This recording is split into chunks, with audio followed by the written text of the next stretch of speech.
Om Namo Bhagavate Ramakrishnaya. For seekers of God, spiritual talks of Mahapurush Swami Shivananda. Continuation of chapter 69, episode 150, page number 181. Mahapurush Maharaj continues to speak about Swamiji's wanderings and how Sri Ramakrishna drew Swamiji into intense activity. So, Swamiji stayed there for some time. Mahapurush Maharaj speaks. Sri Shankar Rao was a master of Sanskrit. One day he said to Swamiji, Swamiji, to tell you the truth, when I first read the scriptures, it seemed as though they contained no truth, as though it was all a figment of the brains of the writers of those books, as though they had written as the fancies fleeted across their minds. But after seeing and keeping company with you intimately, my idea has changed. Now it strikes me that our religious literature is all true. I noticed in the West that the thinking people there are very eager to be acquainted with our philosophies and scriptures, but they have not yet come across anyone who can explain our scriptures to them properly. It would be a real achievement if you could go to the West and explain to them our Vedic religion. Mahapurush Maharaj exclaims, now see how the master's work starts. Mahapurush Maharaj continues his narration. In reply, Swamiji said, that is a good proposal. I am a sannyasin. To me, there is no difference between this country and that. I shall go when the need arises.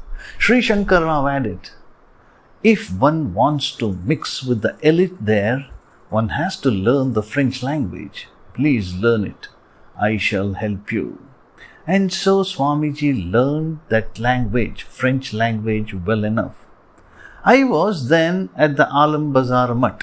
Swamiji had been travelling for about 2 years without giving any news about himself. Nobody knew his whereabouts, and he had not even seen the Alam Bazar Mutt. One day, all on a sudden, a letter of full 4 pages came from Swamiji.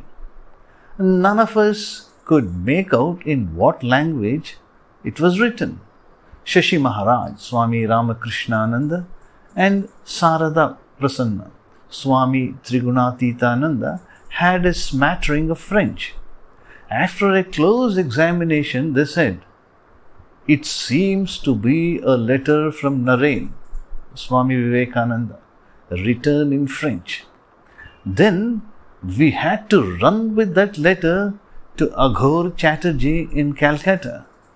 Aghor Chatterjee had been the principal of the Hyderabad State College and knew French very well. He read the letter and translated it into Bengali for us. Only then did we come to know Swamiji's whereabouts, and that he had learned French. Mahapurush Maharaj continues. Well, I told you at the start that Swamiji had planned to spend his life in meditation, japa, and other spiritual practices. But the great power that descended as Sri Ramakrishna did not allow him to do so. It yoked him to the work of propagating the message of the age that would save the world.